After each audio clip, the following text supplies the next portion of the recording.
What is going on, everybody? Welcome back to the channel. This is United vs. Everybody. I am your host, Sean, and we are back with another Man United News Roundup. I know it seems like it's supposed to be silly season. Stuff's supposed to be popping up all over the place. We're supposed to have rumors coming at us from every single angle. It's just hasn't quite been that kind of summer transfer window for United fans, has it? If you're a Liverpool fan, if you're a Chelsea fan, a City fan, you're an Arsenal fan, yeah, it's been awesome for you. Spurs fans, you're getting new rumors and new here we goes every single day. For us United fans, though, we are just kind of like, what's going on? But we're going to talk a little about that today because we are back with the news roundup. We're talking rumors, we're talking news. I want your thoughts, I want your opinions. First and foremost, though, make sure you're hitting that like button. Make sure you subscribe to the channel if you are new. We are on the road to 3K. I think we're getting super close, and with your help, we could get there, but want to make sure you're hitting that like button, subscribing. I know I see you lurkers. I see you guys in there. So make sure you're subscribing. Make sure you're sharing the video too on your socials. Just keep building this UVE community. Keep getting more people involved. And hey, hit like and subscribe if you're happy for Ahmad. It's his birthday today. So happy birthday, Ahmad Diallo. One of those days. Let me check in the chat. See what's going on here. How's everybody doing today?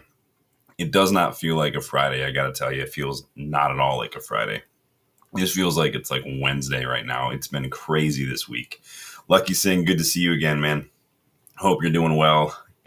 Letting me know on the Rashford news. Big up, Lucky. Good to see you again, my friend. Hope everything is going well for you and your loved ones. Danny B in the house. Hit the like button, subscribe. Yes, please do hit that like button. Please do subscribe to the channel. Danny is very disappointed.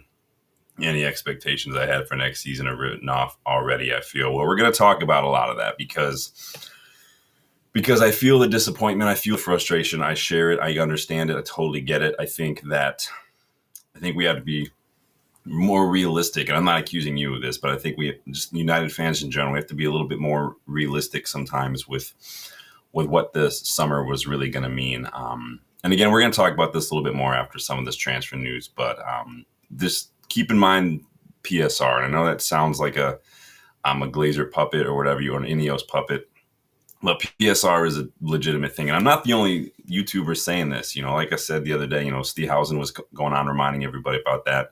There are a lot of other big journalists out there who are reminding everybody, like, no, PSR is really hurting us right now. And so it does make it difficult. Now, all that being said, I do still think it's on Ineos to figure out creative solutions to this situation. That's why they're paid so much. That's why they're the best in class. But I think that we cannot ignore the PSR-sized elephant in the room. We just can't. So Danny says, I always said Ineos weren't up for it, but really didn't think they were this bad. I mean, I don't know what else. Honestly, I don't know what else Ineos can do. You can't force players out the door. Like, you can't just boot them because you're not getting any money for that. You can't really spend when you're hamstrung by PSR, and so in order to spend, we'd have to downsize our transfer targets to option C or D, and then if that happened, everybody would complain too. So it's really lose-lose in a lot of ways. But like I said, there should have been a plan going into this, and according to Omar Barada, there was a plan. I'm not sure how much I buy that right now, but I do feel the frustration. I am frustrated. I think I'm more frustrated with why we're in this situation, though, which doesn't really have anything to do with Ineos and has much more to do with the Glazers and Woodwards, the Arnolds, the Murtaughs, we're gonna get into all that, but we'll see. I'm trying to hold out my judgment. There is a lot of transfer window left to go, but I am disappointed that my big ask was to get a lot of the big business done before preseason tour, at least before preseason really started. I mean, it's a couple days in, and let's see how it goes, but we'll see how it is. But Danny says, see you in September. I can't really see what people would defend them. And again, it's not, I guess it sounds like I'm defending. It's not that I'm defending them. I'm just pointing out the other factors involved that really play a role in this, if that makes sense.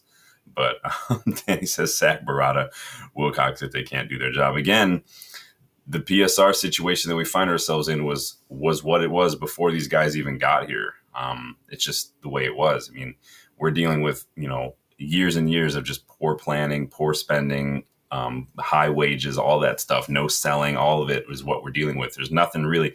It wouldn't matter how much money Sir Jim has. It wouldn't matter how much money we have. Really, right now, all it's going to matter is selling players. That's going to be the big thing because we just don't have the ability to do it. We have money, we can't use it. That's just the problem right now. So we'll see how that goes. We could maybe we could get a new signing in shortly because apparently Embuemo liked something that Lenny Euro posted recently. So apparently, in football transfer news, that means that he's on his way, right? So I guess that's official. That's about as official as it gets. But in any case, let's dive into some news, you guys. Again, hit that like button, subscribe, check the memberships, learn how you can get more involved.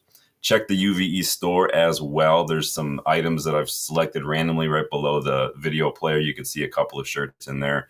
Go check that out as well, you guys. So got a lot of youngster news today. I don't know if you guys have been keeping track of a lot of it, but United have officially signed 18-year-old striker Enzo Cannavajek. Remember, we talked about him, I feel like that was like 3 weeks ago almost, that we were pretty much wrapping that up, just like the Harley kid that we signed the other day, 15-year-old center back. So we've got two more youngsters coming in through the door, which I like. Those look like that's a done deal. I think Cannavajek is going to Lausanne Sport on loan, though, which could be good. It sounds like, 18 years, so he's up there. He's older than Cheeto. He's, so maybe he's ready for that. Maybe Cheeto is getting a little bit more kind of nurturing since he is still very young. Should we be sending out some more youngsters, though, on loan? Should that be something we get over the line? We've got a lot of youngsters who I think they're in that place where they're too good for the academy, so it's not really a challenge necessarily. You felt that way about Cheeto a little bit. But they're definitely not good enough to be in and around the first team squad, maybe quite yet. I'm talking about guys like Biancheri, Sekou Kone. These guys probably should be going out on loans where they can really cut their teeth against some first team players. I'd prefer that to be somewhere in like League One, Championship. They're playing in England. They're getting used to the weather, playing in the tough pitches, playing against grown men. The English game, I like that, but it's not really up to me, is it? Let's get Johnny Evans to jump on that. Davey says he is a talent. Yeah, I'm not going to pretend like I know a ton about these two. We've got some more youngsters that were supposedly circling that I've gone a little bit more in detail on, so we'll keep that. But who are some of the youngsters that you think need to be going out on loan? Are there any youngsters that you guys think should be in and around the first team picture? Not in the starting 11, but maybe some of these early domestic cup rounds, things like that. Are there anything? Not being in Europe really hurt us because there could have been a chance for some more rotation, but it is fine. We're going to maybe trim the squad down. We got less to worry about. I'm trying to find the silver lining. I really am. I'm not happy about it, but I'm trying to make some lemonade here with these lemons, you guys. So, but let me know if there's any youngsters that you'd like to see loaned out immediately. Maybe any youngsters you'd like to see in and around the first team on some of these cup matches. So get involved in the chat. Let me know what you think there. On the academy, though, two young stars have been given new shirt numbers. So Cheeto and Tyler Fredrickson have been given 32 and 33 shirts, respectively. So we know that usually means the lower the shirt number, the closer you are to the first team picture. You remember Rashford was wearing like number 39, and then he dropped down to like the 19, and then he got the 10 shirt. So it's getting closer. I think, who was the last person who had the 32 shirt? I'm trying to think. Was that Tevez? Or was there someone after that? I can't remember now off the top of my head. I feel like there was another one after that, but I don't remember. Remind me in the chat if somebody else has worn the 32 shirt since Tevez was gone. And let me know. More youngster news. It looks like we're front runners, reportedly, according to some journalists today, for two more young players. So England under 17 captain, his name is Seth Ridgen. He plays for Fulham's academy. And then Tyrese Nobissier, he plays at Man City's academy. Both of them are just 16 years old. Lord Whitwell posted this earlier. So Seth Ridgen, like I said, he captains England's under 17 squad. He's playing for Fulham's academy. He is center midfielder, very highly regarded, well known for being a leader, being composed. He's got a really good ability to dictate play from deeper positions, kind of control the tempo of the game a little bit. Think of like a Busquets, Michael Carrick kind of a guy. But he's also not afraid to get high up the pitch, get involved in a couple goals. I think he had like 6 goals for the under 18s for Fulham, I believe. Joined Fulham's academy, came through the ranks very, very quickly. This kid shot straight through the under 18s really quickly and right into the under 21s already. So he's doing a very good job. He scored in his second appearance for the under 18s, and he scored in his debut for Fulham's under 21. So again, very, very generational talent is the term that's being thrown around out there right now. I know that term gets thrown around a lot, but this kid is very, very highly regarded. His contract with Fulham is up in the summer. And so it kind of looks like United have been circling that situation a little bit. Kind of like Aiden Heaven, we were watching him. His contract is about to run out, but we swooped a little earlier. So he's entering the final year of his contract. So we'll see how that goes. Big up, Box. Good to see you again. So that's Seth Ridgen. Again, left-footed, deep line kind of holding midfielder. We'll see if we can get that one over the line. A lot of clubs are circling. I like what I see there. Tyrese, like Ridgen, he is also a left-footed defensive midfielder. He came through Leicester's academy before Man City actually paid a lot of money to bring him to their academy. They paid over $1 million to bring this kid into their academy. Very technical, very versatile as well, Tyrese Nubiesi. He can also play center back, not just defensive midfield. Very good, very highly a pair of them. We've got two more through the door, Heaven, Lucele, Cheeto. And then these two that we're circling, that's a lot of young players. It's a lot of young players that we're poaching from other academies and whatnot, which I really like. Sekou Kone, we went and got from Mali's first team in there. I don't have a problem with that. I like bringing these youngsters. Our academy's getting very, very filled with a lot of really good talent. We're going to need to start figuring out what to do with these kids. But I do think the first team needs addressing as well, though, personally. Yeah, he's very Ridgen, yeah.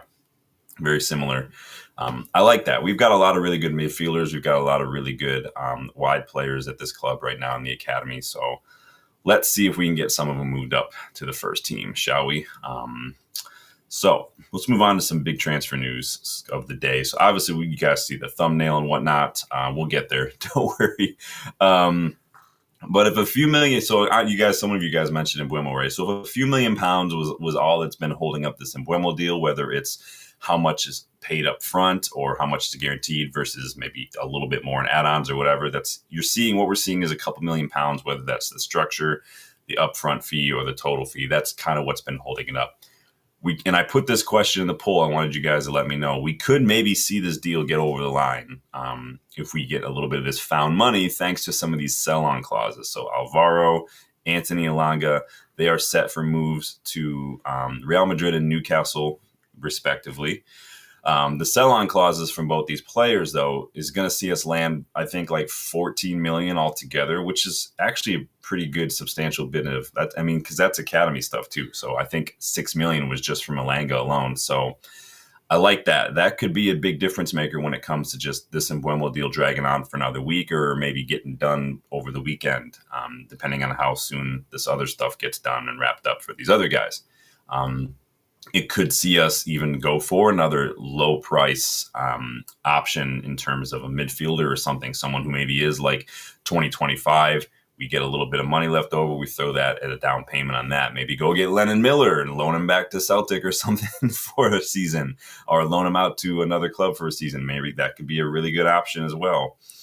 Buck says, apparently Juve are prioritizing Conceição over Sancho. Yeah, we talked about that a little bit the other day, that he's their first choice is to try to get Porto to lower their asking price. But if that doesn't work, it sounds like Sancho is kind of their backup. So they said, honestly, we shouldn't be waiting on sales. Just worry about that later. There's a full year ahead. I don't want to hear that excuse. But I mean, I understand. I don't like it. I don't want to hear it. I'm just telling it the way it is, man. That's just the way it is. It's not about how much money we have. It's about how much money we're allowed to spend. And you're seeing so many clubs get done for this recently. We just rattled off 4 the other day. Hull just they just posted, I saw it on LinkedIn, a ban, like a 3-year ban or something as well. Sheffield Wednesday can't pay their players. It's bad, dude. The clubs are just dying right now financially. And if we want to avoid any bans, any fines or anything, we have to navigate this as well. And it's, again, I like I said, I see it both ways. I'm frustrated. It's Ineos's job to figure it out. I get it. I'm just saying it is what it is. I mean, there's not much else we can do about it, unfortunately. He says I always knew we had to pay off that longer. Yeah, I figured. Yeah, I figured Sancho. Remember, we've said this for a while. I feel like we have to pay off a little bit of Sancho's wages to get him out of here. I've said that for a while. Bach says, I'm very angry we've missed out on Nipan Miller. Yeah, Lennon Miller is one that definitely I would have liked to have seen over the line. Nipan as well. I think they'd be good. There's still time. I know Miller's been linked to like Celtic and whatnot, but he wouldn't be expensive. You could take literally the rest of what's left from the sell-ons from Ilanga. I feel like if you got $6 million and you threw that at Mbeumo and you still had like $7 million rolling around for Alvaro, you could literally go throw that at Lennon Miller and just get that done. Throw in Collier in the deal as well, get it done, man. So I don't know if we're interested in Miller. It's all fun to sit here and say we should be going for these players. It's all fun to have a little bit of outrage when another club signs a player that we like and we're like, we should have been. You see it all the time. Another club signs a player and then everyone's either, why didn't we sign him, or why aren't we signing anybody? This is the United fan base. This is what it is. I'm not trying to be elitist or judgmental. It's just, we know this is what to expect from our fan base every single summer. So we'll see what happens there. But let me see what you guys are saying here. Do you think money from sell-ons finally pushed the Mbeumo deal over the line soon? Yes. 100% of you say yes. So I'll leave that up for a little bit while. But in terms, Andreas Franson, welcome to the channel, man. I like the new way Ineos are taking, even if it's slow right now. And I've said this many times, big up Andreas, welcome to the channel. I've said this many times, like, I understand it. I understand the whole, we don't want to make the same mistakes. We don't want to overspend. I get it. I think I totally get it. We can't complain for the last 10 years about there being a United tax. We can't complain about giving away high wages and spending too much and getting bent over a barrel and then turn around and say, like, why aren't we doing anything? We're trying not to. Now, do I feel like we're moving a little slower than I like? Yes. But I think a lot of that also we have to remember is on Brentford in terms of Mbeumo, because they keep moving the goalpost and comparing every single other sale that's going on and using that as a measuring stick. But first it was Cunha and then it was Kudus and now it's all this other shit. And they just keep changing it. And like Brentford are making this very, very difficult, and they're well within their rights to. I don't think they're negotiating in good faith, but that's just on them, not me. But there's a lot of factors at play here. And I think the biggest one is going to be PSR. And yes, it is a big deal because it's not just about how much do we have for the Mbeumo deal. It's about, like, we still have stuff we want to do.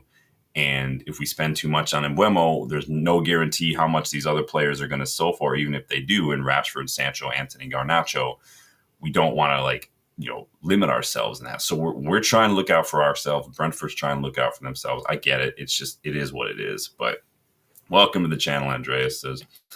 Dana B says, sign him, loan him to France, Holland. Yeah. And that's what I say. Like, I don't understand why we don't do stuff like that. I've said that about Sen Lamens. You guys know I've talked about that a couple of times. If we're going to be stuck with Andre Onana for another season at least, because no one's going to pay $30 million for him, sign Senny Lamens and go loan him out for the next year, just like Liverpool just did with Mamardashvili. And then you see what happens. You could have done that with Nippon. Could have done that with a lot of players, but we just don't think outside the box. We don't do anything other than just straight sale, straight sale, straight sale. That's it. And we barely do loans. Like we did the Amrabat thing and then the Weghorst and the Spitzer, and we almost didn't even do the Spitzer and the Weghorst. We wouldn't have seen anything done in January had Ronaldo not thrown his hissy fit and Van de Beek and Eriksson not picked up long-term injuries. We could not exercise any sort of permanent deal for Amrabat. And to be fair, he didn't really convince me, but it is what it is. But Yorkshire Cowboy, welcome. Who's been crossing his fingers? Rashford and his wish Wellingtons, bless him. You guys are funny. Bach says, we're in a difficult financial position now, so these low-cost deals are logical as we can't compete financially for the players anymore. I get it, man. And we all knew, and all the PSR, all that stuff, but we all knew that the rebuild, this was going to kind of be the thing, right? It was going to be slow. Rebuilds do not start very quickly. It's going to take some time. Arsenal have slowly been building. Liverpool took several years to do anything. You have to be patient. You can't give in to reactionary situations. You can't just be like, we're in the middle of a rebuild. We can't just be like, oh, Ronaldo's available, let's go get him, and throw off our whole plan. We can't do stuff like that because we've seen that happen so many times before. We can't do that. It'll kill this whole rebuild dead in the water before it even starts again. We have to be patient. It is going to suck. Like a bow and arrow, it's going to get pulled backwards to shoot forward. It's going to suck. It is what it is. This is going to be a slow one. So, but big up, you guys. Good to see you. Who's back? Samuel, welcome back. Does United should look at signing Andre from Wolverhampton Wanderers, who is a physical. We were linked to him when he was still at Fluminense, and then he went to Wolves. Took him a little bit to get going, though, didn't it? But he's looking good. He and João Gomez look like a good little team there. Thank you. I don't know what I said that you agree with, but I like it. Big up. Danny B says, kid at Copenhagen, Victor Frout looks good, Sean. Interesting. I'm going to add him to the list now, Danny. I got a scouting report ready for you guys that I'll be going on to a little while. That was recommended to me by Jarvis, who runs Tactical Devils. You guys can go ahead and check out Tactical Devils. He had me on as a panel guest a little while ago. Was that earlier in the week? Had a blast there, but he recommended a player from his club, his hometown club, just doing this here. Tromso. So we're going to look at that one as well. But keep them at if you guys are big on scouting reports, we've got one coming up. We do them pretty frequently. I don't do one every single stream, but we do typically do them right now. So, but big up. I'll add them to the list. Copenhagen, you guys, it's good to watch other leagues, whether it's Belgium, whether it's Norwegian leagues. There are a lot of good players from like Belgian league. You can look at Danish league too. Moritz Fitzgarden having a really good season. Mark says United need a priest and a Bible and a fast car. That's a lot of different things. The promoted teams are stronger than last season. Strap in and buy booze. I mean, I think Brentford, if Brentford lose Vissa and Mbeumo and they've got an inexperienced manager and they're losing all these players, I think Brentford are really going to be stricken. I read that. Did they sign Jordan Henderson? Is that a thing that I saw today too? I think Brentford put in an early fiver now for Brentford to be relegated, and we'll see how it goes. That's all I'm going to say on that one.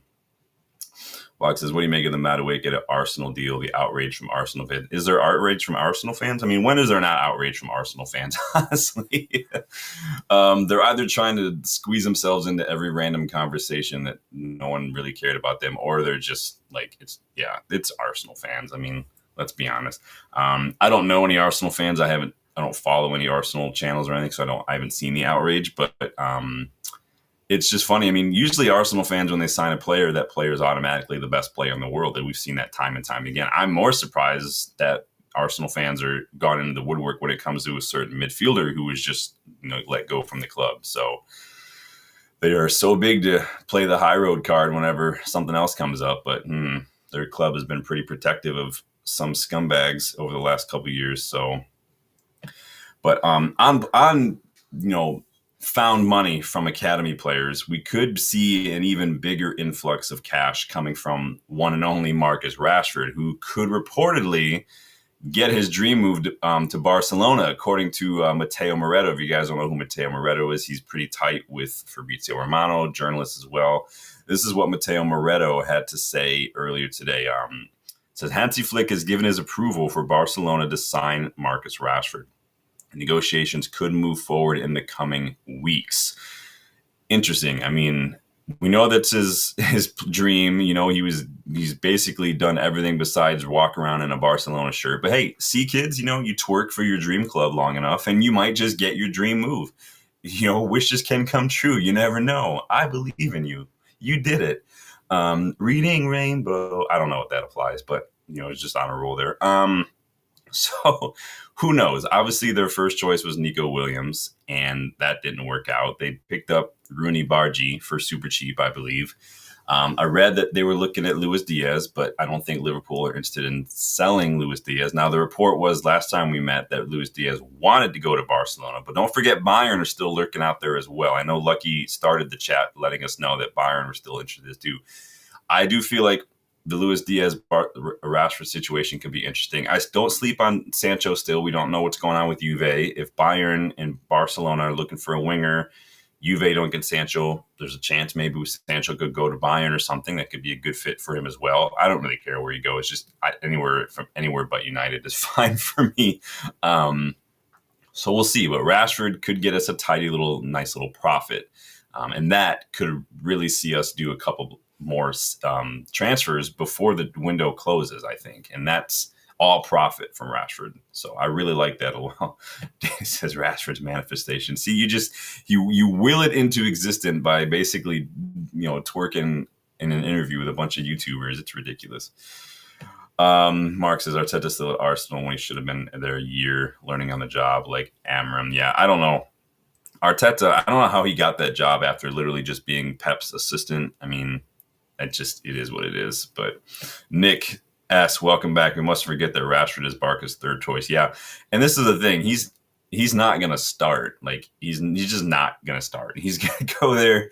He's gonna sit on the bench. He might get a run out here and there in some dead rubbers against some like lower like Valladolid or something.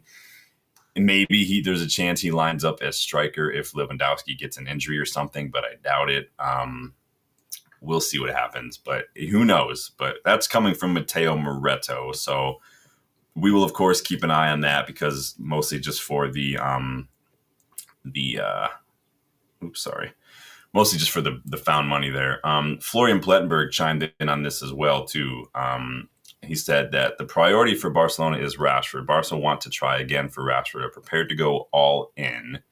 A few weeks ago, Luis Diaz was priority number one, as reported, but Liverpool rejected the approach. Rashford is now the clear number one target.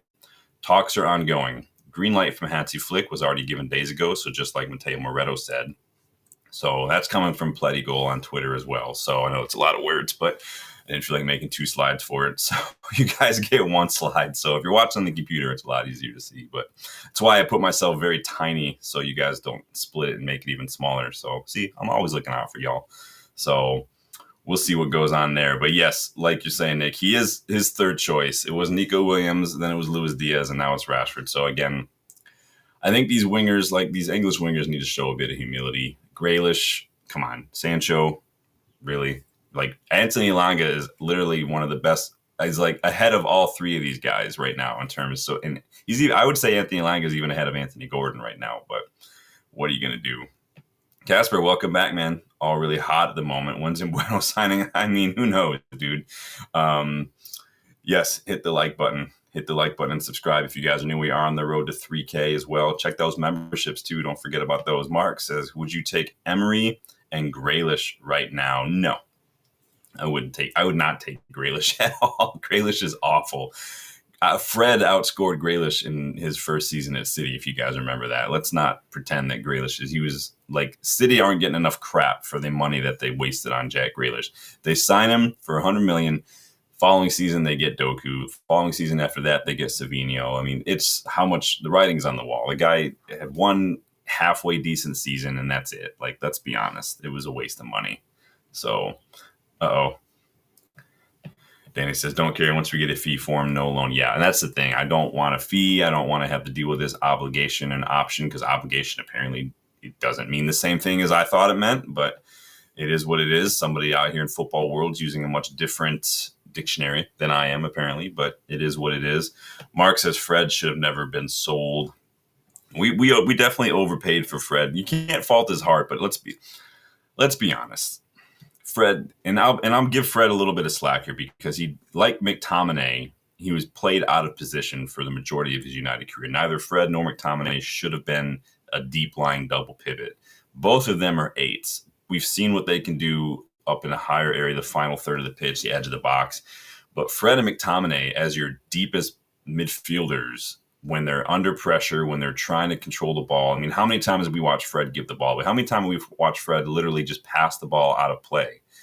Let's not rewrite history here. I don't have a personal problem with Fred, but the way he was played just made him look horrible. And then I'm still not happy with Ollie for not pulling him in that Champions League game where he picked up a second yellow, because that game we all saw that he was a second yellow waiting to happen, and sure enough, what happened? He gets a red. So Box is swapping Rashford for another Hazard. Yeah, I just never rated Grealish, to be honest with you. He's got a 90s soccer mom haircut. He wears his socks down low. He's got one special move, and it's roll over, pass back to center back, or draw a foul. That's literally all he is. He's like the most basic footballer. But people just like him because he looks like he's got a little bit of tech to him. It doesn't really matter. I don't care how much techers you have. I don't care if you can do a rainbow. I don't really care. It doesn't. How many times have you guys actually seen a footballer do a rainbow in a match? It doesn't matter. I don't care about that kind of stuff. So, but pick up, you guys. So Rashford may be getting his room. Let's jump into a new segment I want to start on the show because there's been enough random stories right now that make me feel this way. But this is a new segment on the show. We're going to start calling "Don't Give Me Hope" because I feel there's so many players that I rate so highly, and then we get linked to them, and then I've got to try to force myself to not get too hopeful, to not get my hopes up, to not let my dreams be crushed. So this is the "Don't Give Me Hope" section of the show. So let me lay the groundwork here. It's been rumored and assumed for a few weeks now that one of my top midfield targets, one of the best, hot up-and-coming midfielders in football right now, and rumored United target, is heading to AC Milan. I'm, of course, talking about Arden Yashari at Club Brugge. There, I said his name. I didn't explode.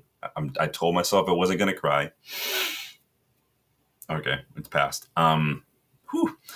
Anyway, he hasn't made the move yet, and AC Milan CEO Bob Maddow reckons that Yashari is not going anywhere. Club Brugge CEO, not going anywhere. At least not for the fee that AC Milan offered. So this is what's been said in this interview. So we met with AC Milan out of politeness and without mentioning money.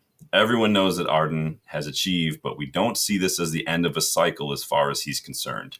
I'm not saying we won't make exceptions, but there's no amount on the table today that I think would warrant it. You just don't walk out of Club Brugge. We assume he'll stay. I understand he's disappointed, but he has to be right.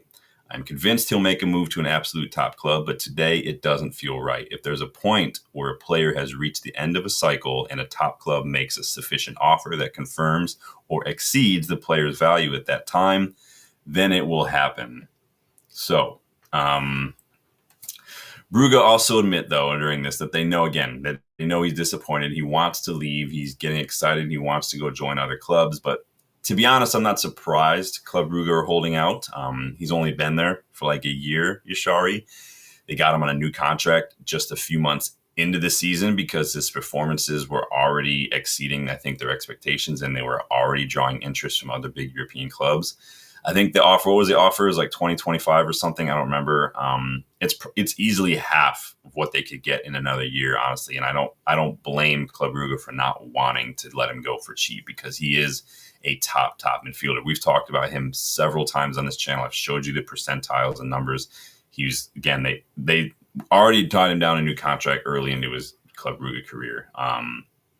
He was rumored to Brighton, I think, for a while ago as well, but we'll see what happens. But this is the "Don't Give Me Hope" player right now. Box says, "Don't Give Me Hope 2025 edition has to be Nippon and Yashari plus Gyökeres." Yeah, the Gyökeres thing, I'll be honest, I'm over it just because of the drama. Like, I'm over the drama at this point, but he'd still be my top choice for striker. I think he's that good. But so Danny says he doesn't want the Prem. Yeah, I haven't seen any rumors about where he wants to go for sure. I know Milan, they needed to replace Tijani Reinders. I think that he's very good. So, but we'll see.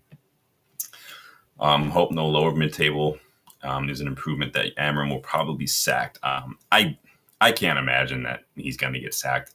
If he gets players, if he gets more players and the results are still shit, then he's on some thin ice. But I go back and forth because if he loses a dressing room where the players just aren't responding, then that's one thing. But it's going to be a struggle. Jurgen Klopp struggled. Jurgen Klopp literally, when he came in mid-season at Liverpool, was also in a Europa League final and also lost the Europa League final as well. It's going to be a couple years, I think, before we start doing that. Let's see. Casper says, Yashari and Hackney, big fan of them both. Hearing Everton over. Don't go after my Hackney, Everton. I will fight you, David Moyes. There's a lot of midfielders, bottom line. We've gone through so many midfielders on this channel. Shari, Hackney, Agume, all these players. There's players, Lamine Kamara. There's tons and tons of midfielders out there. Lennon Miller is another one I really like. You guys know I've spoken about him many times. But that was the inaugural edition of Don't Give Me Hope, because I saw that rumor and I was like, I had to stop myself. You know, when you like read it and then you're like, I can't. But we'll see. Danny says he's not being back. I don't think Amorim makes it to Halloween, but I hope I'm wrong. We're gonna see. We've got a long ways to go here till the window closes, and I know it's about halfway done, but we'll see what happens. I do think that once Rashford goes, Sancho goes, Anthony goes, Garnacho. I think when these guys go, when Rashford goes for sure, we're definitely going to see something. I think we will see some movement now that we're getting Elanga and Alvaro money as well. So I do think we'll see something happen. But I think, again, we're in a situation like we haven't sold anybody else since last summer when we already were in a sell to buy situation, right? We couldn't make any moves for Mizraoui until Wan-Bissaka left. We couldn't get Ugarte until McTominay left.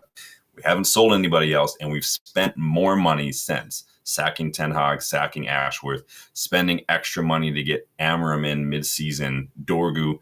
We've only spent more following a summer where we had to sell to buy. So I don't know why there's so many United fans right now online who think for some reason that we just have money.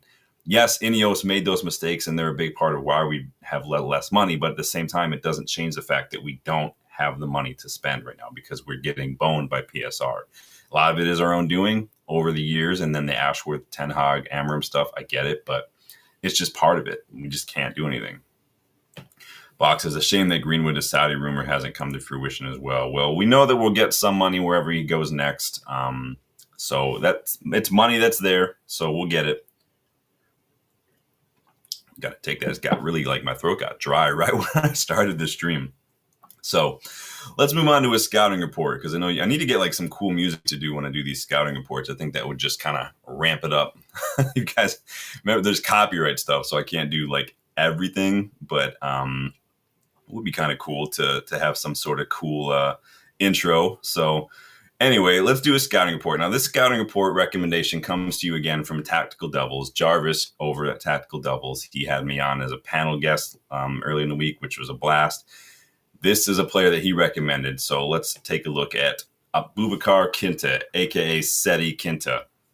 Plays at Tromsø Norwegian club, which apparently is Jarvis's kind of hometown club. Center back, 18 years old. Now, I swear to God, this kid does not look 18. You guys tell me if this kid looks 18. Big up, Stephanie. Good to see you again. Hope you're doing well. Back to the old account. Big up. So Abubakar Kinta, we'll call him Seti Kinta. That's his nickname. Again, 18. He looks like 28, though. Let's be honest.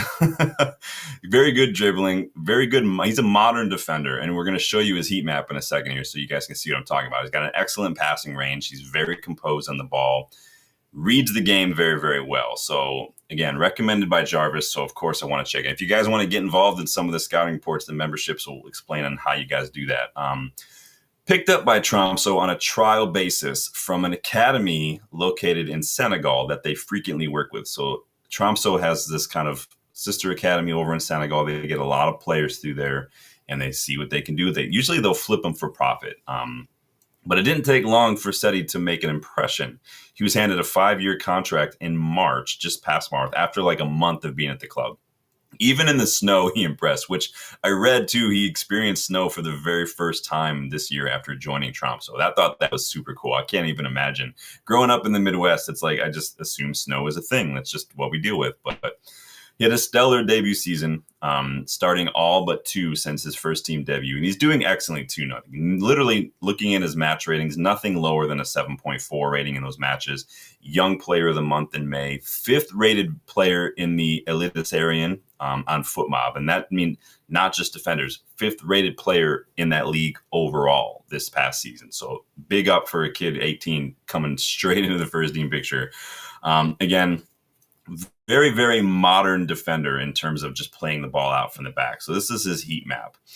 Looks very similar like a Mickey Van de Ven heat map. Just very good at getting the ball, getting involved higher up the pitch. Second most successful dribbles per 90 for defenders. I looked up his dribbling numbers for every match. He literally completes pretty much every dribble. I went by match and looked at this kid's numbers. Top percentile for CBs in terms of successful dribbles. His long balls, his passes into the final third, they're all impressive for a player who's so young. And he's in the 62nd percentile for chance creation. So when you're in the 62nd percentile for center backs for chance creation, you see how high up the pitch he's getting. Like, think of like what we saw from Lisandro Martinez before he picked up his injury, how high up the pitch he was getting, how involved he was getting. That's kind of like with, again, modern center back, very good in this system. He's very, very composed, very, very press resistant as well. He's very good on the ball. Like, I saw this one passage of play from a map where an opposition player tried to whip in a ball into the channel, and Quinta came in, intercepted it off his chest, and then he was already under pressure, and he just took a little flick to get it past the opposition attacker, picked it back up again, and just made a quick pass. Like, so calm. I've not seen 18-year-olds so calm other than like when we were watching Aiden Heaven this year or Euro. But that composure and that calmness under pressure combines so well with his passing range and his willingness to get involved higher up the pitch. He's very, very good. Like Euro, this kid already looks like a seasoned pro. He's got the most tackles of anyone against some of these other teams that I've read him play. Like, he's so good. He had a match where he literally had the most tackles of anybody in the whole match. I think it was at Valerenga. I think that's how you pronounce it. If somebody's watching from Norway, they can let me know. But he knows, like, watching him play, he knows when to step in to challenge. He knows when to back off and be patient. He knows how to stick in a foot and win the ball. Like, he shouldn't know how to do. This is why I'm like, there's no way you're 18, dude. An 18-year-old doesn't know how to do that stuff. So quickly has said he adapted and exceeded expectations that Tromsø have already turned down a big offer from Slavia Praha. Strasbourg are reportedly interested as well. That says a lot. I think it was like 6 million or something euros was the offer, which would have been a record fee for Tromsø to receive. They have a reputation, like I said, of identifying these youngsters, developing them, and then selling them for profit.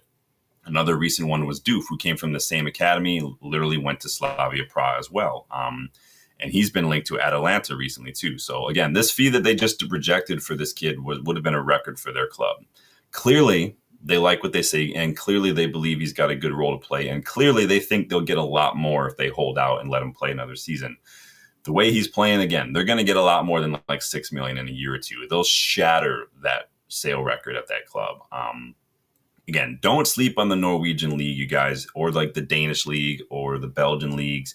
You've seen guys like Nipan, Kasper Hauge, Marius Olsen, Nicholas Odegaard, Jens Hertodal, another good player playing in the Norwegian league as well. There's a lot of really good players out there. You guys, it's not easy to watch all these leagues, but if you have the means, I definitely go recommend it as well. But there's, again, that was your scouting report recommendation from Tactical Devils, aka Jarvis. So hopefully, Jarvis, if you're watching, if you catch this, you can let me know how I did on the scouting report, my guy. But thank you for the recommendation. Always good to get a look out on new players. What did you guys think of him? He looks like an absolute crazy old man, doesn't he? Casper says, I agree. He looks 28. He definitely looks 28. I like this kid. I think with Aiden Heaven, it's a little bit redundant to go after him, but he'll go again. If he doesn't go this time, he'll go in like the next time there's transfer window open. Left footer, yeah, he's very, very good. I like that kid a lot. Then he says, Lausanne should sign and play there for a season and come to us. I mean, we're getting stocked up on these center backs. We'll see how, if Licha can't stay fit, this is going to be a big season for Lisandro Martinez. And I might do a separate video on that at some point just to see what you guys think. But this is going to be a big, big season for Lisandro Martinez. You guys remember I did that video on Luke Shaw as well a while back that, this is a make or break season. This could be a make or break season for Licha.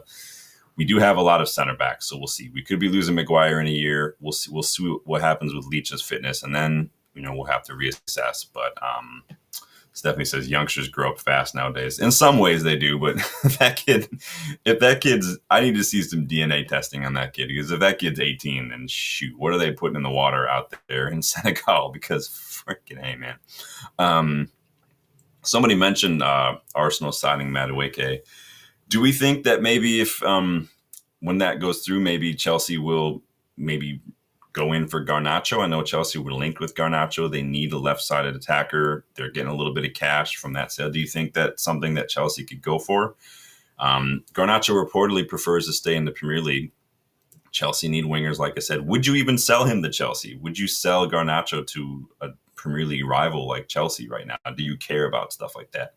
I'm a little bit more of the petty tribalism, so I'm like, no, I don't care. But how do you feel about the reports too that Garnacho maybe is coming back to and having access to the facilities now? Now he's not training with the club, from what I've read. It's the same thing we saw the other day, that the players like the Rashfords, the Sanchos, they have access to the physio room, the medical staff, but they're not training with the squad. And really, I mean, it's not even like it's Carrington anyway. The Carrington's not fully renovated yet, so the squad's still using the women's facilities, which is a bit shit in my opinion. But what are you going to do? Boxes, I think Gittins is a replace. Oh yeah, I forgot they signed Gittins, didn't they? Interesting. Alex ? CFC just stalking talent. I think Garnacho goes there. I think he could do well there. I think he could do well at, honestly, he could go to Arsenal, but now they've got Madueke. Villa, I think Villa could be a really good fit. They're still in Europe. Maybe we'll see what happens. I read that Palace are now not down to the Conference League. Is that what I heard today? They're no longer in Europa League, so that's kind of a shit thing. You imagine that could have been us last year too, because we won it and we got in the Europa League and we knocked Chelsea down in the Conference League in their bullshit cup. So that was fun. We knocked Newcastle out of Europe altogether, so that was awesome.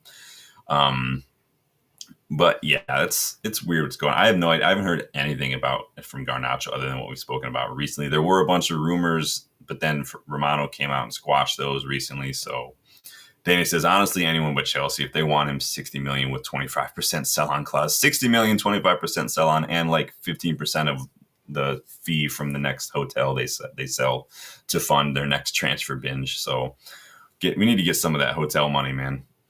Gary Neville, sell your hotel, man. Give us some money. You guys ever been to hotel football? Anybody who gets over there? I haven't stayed at hotel football. I've eaten at hotel football. The food's all right. It's not great. The salad I got a Caesar salad. I think it was like the last night Justin and I were there the first time we went, and we had eaten nothing but like fish and chips and heavy stuff. And I just wanted like a salad, but the salad was just drowned in dressing, and my stomach sometimes gets upset like by like ranch or Caesar dressing. So it was an all right salad. It was definitely overpriced, but cool fun though. If you do get over to Manchester and you are going to a match, get there several hours before kickoff. Go up to the roof at Old Hotel Football. Give them £1, and you just hang out on the roof. Literally the best view of Old Trafford you're going to get. But everyone's drinking. You can hang out. It's wall windows. You can see Old Trafford. Take your photos. So I do recommend that. It does cost £1, and it goes to charity. So.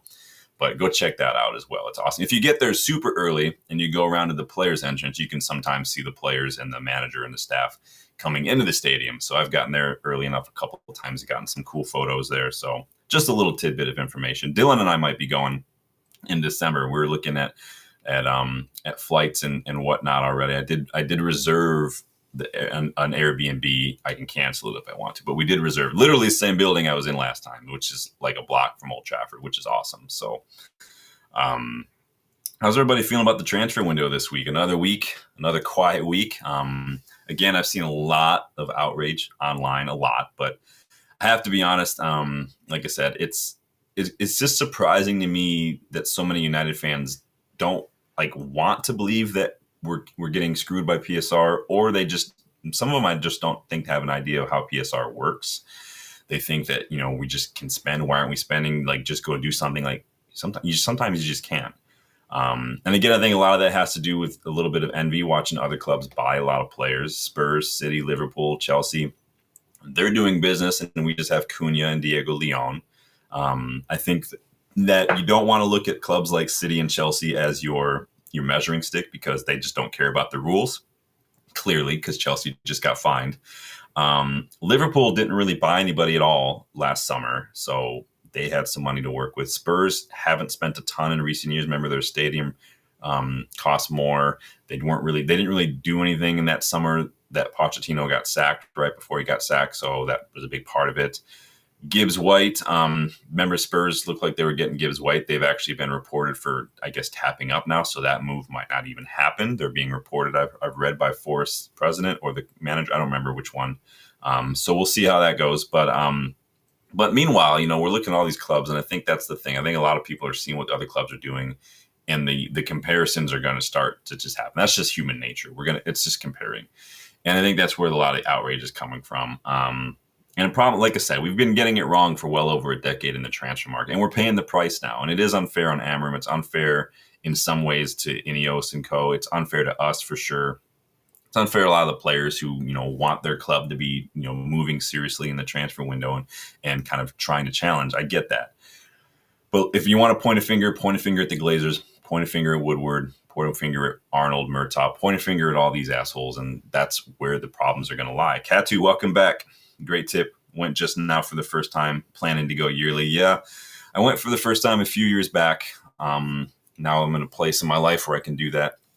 And I'm learning new things all the time. You'll have to let me know, Ketu, if you found any good restaurants. I'm always looking out for good restaurants and good things to do. There's not like going downtown. You can do stuff like I've gone to the football museum once or twice, which is cool if you like football history. There's a lot of cool interactive things there. I think there's a classic football shirts storefront near Piccadilly. So if you want to go do something like that, that's cool. This is be Dylan's first time. You guys know Dylan. He's regular on the Kickabout now. He's been on the channel for a while. This is his first time. So I'm trying to make sure he gets, the full spiel. We're probably going to try to do the stadium tour and whatnot because he's not done that yet. So really looking forward to that. Hopefully we can get that worked out. We're just trying to look at flights right now. But yeah, it's pretty cool, Katu, if you get the chance to go. Alex, ? Says tapping up. Everyone knows before the bid now. Yeah, apparently not too happy with how that thing went down behind the scenes for us, so they're going to report that. So we'll see how it goes. Stephanie says, I joked today that United's plan B, if Mbeumo doesn't happen, United will probably ask Bruno to change his name to Bruno and hope the fans won't notice. I mean, just smudge the last name a little bit on the jersey, but Bruno's going to have to grow a big beard out for that one, so it'll be... I don't know what the plan B is if we don't get Mbeumo. Would you guys go for someone like Gibbs White?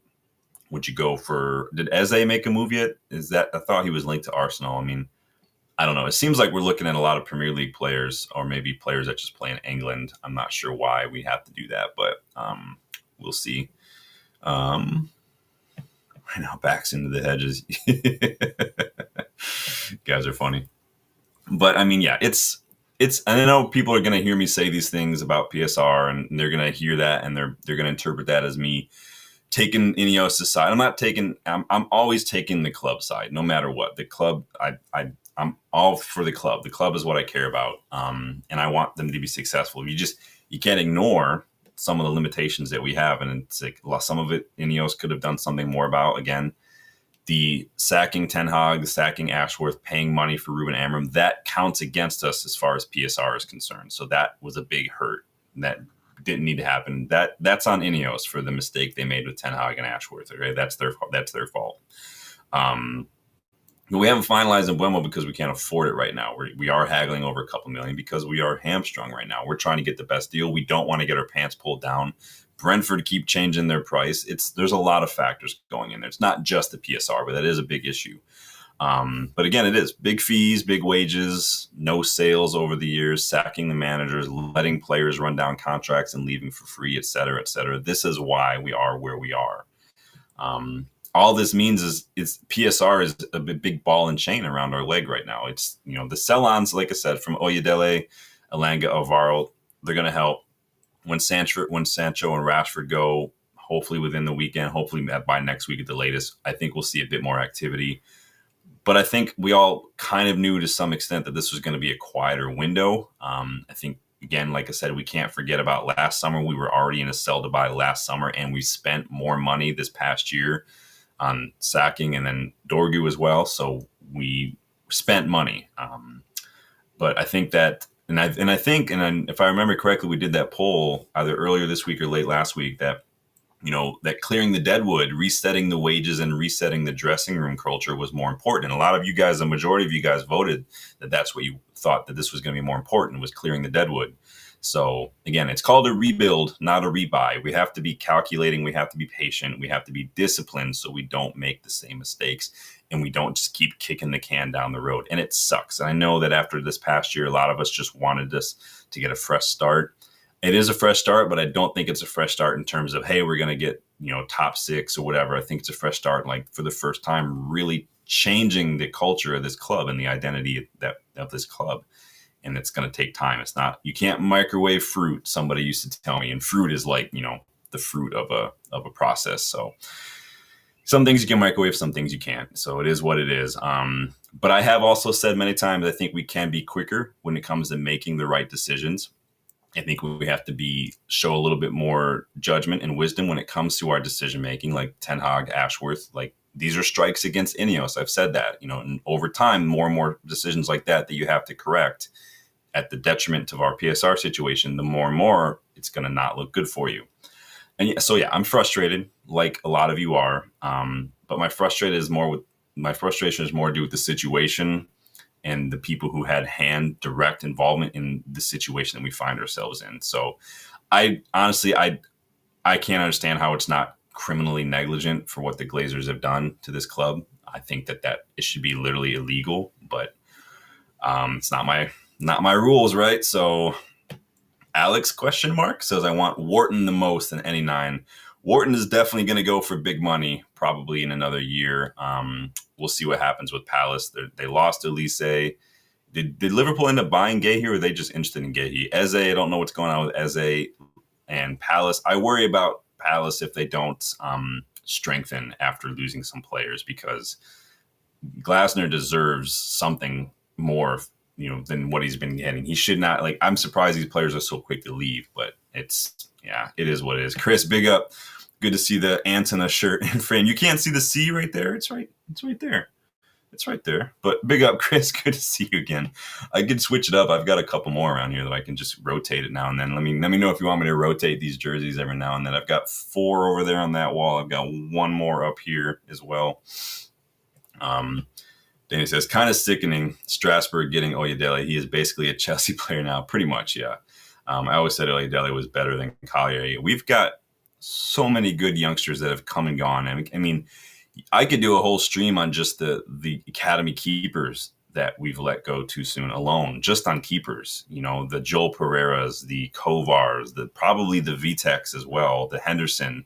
Remember, Henderson was probably going to be Ollie's guy. If he hadn't caught COVID, he probably would have started and been our starting keeper that year. And who knows right now if Onana would even be here right now. No one knows. But this is what it is. But yeah, you could do a whole stream on just the academy players that we could do. I could do that. Go through each position, midfielders, attackers, defenders, keepers, and just these are the academy players we let go too soon. Let me know if that's something you guys like to see us do. We can do that. Dale, MUFC, big up, Dale. Embarrassing teams are strengthening massively, can pay to sack people, but can't add more from Mbeumo. Yeah, and they are connected. Had we not paid to sack Ten Hag and Ashworth and then paid extra to get Amorim. Remember, we paid extra to get Amorim and his staff and avoid a gardening leave. Remember, that was part of it too. That's why we paid extra. Yes, we probably could have done something, but who's to say that we would even be in for Mbeumo? Maybe. I don't know, but yeah, so Ineos have played a role, but I do think a big part of it is just PSR in general. So, but big up, Dale. Welcome to the channel, you guys. Stephanie says, United's hierarchy aren't transparent with the fans. Decisions can't be because they're not behaving as their best in class. Self-praise phrase. Here we go, slow. Yeah, I've seen a couple of it's always interesting to me. I'm not trying to call you out, but it's like you said something that I've seen other content creators and whatnot, why are we not being told more? I don't know any club that is super transparent with its plan and its goings on behind closed doors. There's not, clubs just don't come out and reveal all that stuff. They say, yeah, we've got a plan. Of course, we know they have a plan, right? It's just, but they're going to play their cards close to the chest. If someone can find me a club that is just completely 100% transparent with this kind of stuff, let me know. But it just doesn't happen. So I think a lot of people just want to know because nature abhors a vacuum. And when there's emptiness, i.e. activity and stuff, we want to fill it. It's human nature to fill that. And sometimes with that comes speculation and frustration. And then we just fill it in with all this other stuff. And then when you juxtapose that to all the other activity going on with our rivals, that just amplifies and multiplies that rage and that frustration. And then it just be then all the Ratcliffe, AI generated images come out and stuff like that, and that's just how it works. This football 101 these days. Box says Collier should have been given more of a chance when he was fit. I mean, he only got like 6 appearances, I think, but he's been injured quite a bit, I believe, and so it is. I like Collier. I do. I like his willingness to get stuck in. He actually reads the game very well. Collier, if you watch him play, he especially when we're defending in our own box, he knows where to be. He anticipates. I like that a lot. But if it comes down to, offering him in a little cash for someone like a Hackney or a Lennon Miller or something versus keeping him and not getting a midfielder, I'm packing his bags for him, showing him the door. Like, it's no hard feelings, but he's not a Hackney. He's not a Lennon Miller. It is what it is. Chris Coop says the shirt and full for you, a little joke. No, you're good, man. No, yeah. Eric, the living embodiment of poppy collars. No, he didn't pop his collar. His shirts just got hard-ons when they touched his body. That's how that works. Alex, ? I wouldn't be surprised if we do something unexpected and take advantage of a market opportunity. Who knows? There are opportunities out there, but they're not opportunities that I would want us to go look at. I don't want the Jamie Vardy, the Calvert-Lewins, the Callum Wilsons. I don't want Vlahovic. I don't rate Vlahovic at all. The only free agent I was looking at this summer were 2. It would have been Jonathan David and Olivier Bishali. Would have been perfect, but it is what it is. If we get some found money, I wouldn't mind us maybe swooping in and trying to make a bid for Gyökeres. We'll see if that can get a deal over the line, but we'll see what goes on there. Stephanie says, I suppose what I'm getting at is collective responsibility for transfer, not just blaming the manager all the time. Well, I don't know anyone who blames the manager. Managers have very little to do with the transfers at all. Like, it ain't a video game. I think a lot of people play too much FC25 and they think managers are in charge of all the talent identification, all the transfer fees, all the wages. Like, that's just because that's manager mode in FC25. That's not the way it works. It's really not, especially not these days when it's head coach now and not, Sir Alex or Ten Hag or Jose. Like, I want these players. Like, just is what it is. And even then, they weren't given the players. Like, we talked about that interview Bennett McCarthy gave recently, saying he and Ten Hag really wanted Cody Gakpo, but the United scouts came back and said, no, he's not right, and we missed out on Cody Gakpo. We know that managers miss out on their targets at United. It just is what it is. I'm not playing the pity party. Most managers have, their top targets, and they don't get them. That's just part of it sometimes. It's just the way it works. But we know that this club, the most important decisions, especially the ones in the transfer market, were being made by the last people you'd ever want to be making them. It's like having Phil Jones come up at the edge of the box when there's a ball that trickles out from a set piece. The last guy you'd probably want on the ball in that situation. The last people I want in charge of our transfers are the Woodwards, the Murtaughs, and guys. It's just been the way it is. Stephanie says Flapovich. Who did Jarvis on Tactical Devils when I was on there the other day had a really good nickname for Hoyland that I forgot. Oh, Rasmataz. I had not heard that one yet. I thought it was hilarious. I'm going to use that one. I'm going to steal it. Chris Kusi said Vlahovic could score goals. I mean, we can read you his numbers. Literally 10 goals in the league last season, man. He doesn't really score goals is the problem with Vlahovic. I've never really thought that he was very good personally. Last year, 10 goals in the league. The year before, 16 goals in the league. Year before that, 10 goals in the league.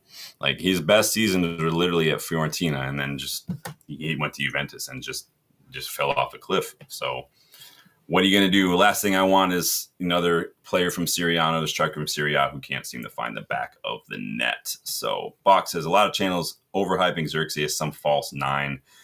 Yeah, I mean, we know that he is a little bit more comfortable dropping a little deeper and getting involved. And again, we can, like, Danny and I will wave the 3-5-2 flag till the cows come home. I think that that's an excellent, but it does not matter. False 9, 4-4-2. Some people have seen 4-2. Some people, like, it doesn't matter what we want necessarily. I'm not saying don't talk about it, but Amorim is not going to do it. There's more of a chance of Amorim playing a 3-5-2 now and then, at least in different scenarios, because he has done that in the past at his past clubs. But it is what it is. So Stephanie says in the channel calls Erasmus -9. You guys are funny. Depends if the system is 9-centric. Yeah, I think that when you've got a striker who's got a little bit more strings to his bow and they can do stuff like we saw Harry Kane kind of shift his game a little bit and drop a little deeper. Benzema is another example of that Cantona, that Rooney type striker, dropping a little deeper, getting a little bit more involved in the creative aspect of things. I don't have a problem with that. And Xerxes is very good at that, but Xerxes also doesn't score goals. And so we need goal scorers. And I've said that we need that. It wasn't necessarily striker, I said, going into the market. It was goal scorers. And I think we got some of those in Cunha and potentially in Mbeumo. We got Bruno. We've got Ahmad. We have goal scorers now. We're spreading it out. Somebody, I forget who it was that said it. I think it was somebody at PSG. It could have been Luis Enrique, I think was a quote I read earlier. He said, I would rather have 4 players who score 12 goals than 1 player who scores 40 goals. And I don't have a problem. Now, I'd rather have both, right? I'd rather have a striker who's good for like 20 goals minimum and then a couple other players behind him who can pitch in with like 8, 9, 10 goals. That would be superb, but it just rarely happens. So I like us having a little bit multifaceted threat and attack, not knowing, where the ball is necessarily going to be going to all the time. It does help. Having multiple threats is a big help, but I'll take a striker who can score goals, anything. Box says Xerxes and Højlund are both bench players. Yeah, we might not have a choice. I still like Box. I don't even know 100% if we're even going to assign a striker this summer. I really couldn't tell you right now. We could be sitting here looking at Xerxes and Højlund duking it out for the next year. And maybe someone like a Callum Wilson or something gets thrown in there too. I couldn't tell you. I wouldn't put it past this club to go after Vlahovic if the rumors from yesterday are true and his contract is canceled, or terminated at Juve. But we'll see. I just don't rate him. So Alex ? Says I'd take a 40-goal player. We only got 44. Yeah, right. That's what I said. Like, our goals have been shit for a while. Our goals were really good under Ollie, but he was just like, let's just attack.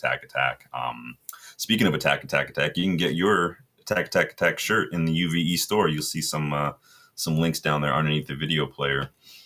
Katu says Vlahovic is one of those players I think that are good, but they have no way. Even if you watch him for like Serbia, though, like it's not that good. I want to look at what are his numbers here. Let me look at his international numbers while we got him up here. Like, he's not, again, his best numbers were back when his final season at Fiorentina. So for Serbia in 2022, he had 7 goals, 3 assists in 13 matches. But since then, it's literally in the past 3 seasons, it's been 4 goals, 2 assists in the last 3 combined since. Like, I just don't think he's that good personally. I just don't. But who knows? Sometimes a change of scenery is all it takes. Look what happened to Memphis. He did well at Lyon. Stephanie says team Premier League goals of 70 plus should guarantee 70 plus points and usually UCL spot. Yeah, we just had a hard time finding the back of the net last year. Everybody did. It wasn't just a Højlund thing. Everybody struggled to find the back of the net. For a while there, Rashford was literally like our second top goal scorer. And that was going well into the spring when he hadn't been playing since December, and he was still like our second top goal scorer at the club. Like, it was a bad season all around. It was like the dark days of 21-22 all over again in a lot of ways. Alex ? Says CR7 replacements always fail. Obertan. Now Dusan. Yeah, who replaced him at United? Do we count Weghorst as a Ronaldo replacement at United? I am happy to say Justin and I were at Old Trafford to witness a rare Wout Weghorst goal. That was against Real Betis in the Europa League, so I did get to see one. Call that a souvenir. Box says Obi new number is now 32 from 56. Yeah, we talked about that earlier in the show. Fredrickson getting some new number too. Yeah, usually that's a good sign that they're getting in and around. I put out a challenge, a bit of trivia, because the only other 32 I can remember in recent years was Tevez. Can anyone else remember another 32 at United since Tevez left? We'll end on that one. Let you guys challenge.